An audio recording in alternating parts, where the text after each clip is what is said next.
اعوذ باللہ من الشیطان الرجیم بسم اللہ الرحمن الرحیم نہج البلاغہ کلمات قصار کلمات امیر المومنین علی ابن ابی طالب علیہ السلام۔ آج جو کلام آپ کی خدمت میں پیش کیا جا رہا ہے، مولا فرماتے ہیں وقال علیہ السلام مختلفت دعوتان الا کانت احداہما ضلالہ۔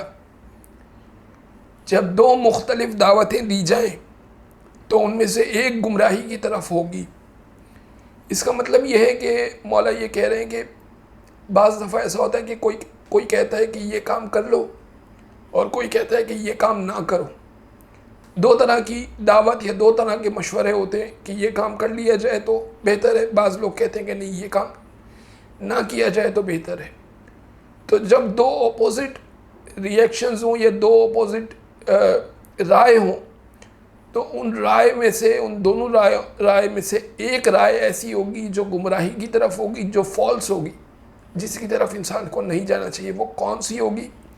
وہ تو ظاہر ہے کہ انسان اپنے تجربے سے اندازہ لگا سکتا ہے، لیکن دو مختلف رائے ہوں گی تو یقیناً ایک گمراہی کی طرف ہوگی اور ایک حق کی طرف ہوگی۔ اس سے یہ بھی واضح ہوتا ہے کہ جب بعض لوگ یہ کہتے ہیں کہ بھئی جب مولا کائنات اور امیر شام کے درمیان جنگ ہوئی تو یہ ان کی اجتہادی خطا تھی اور دونوں طرف حق تھا، علی کے ساتھ بھی حق تھا اور امیر شام کے ساتھ، یزید کے باپ کے ساتھ بھی حق تھا۔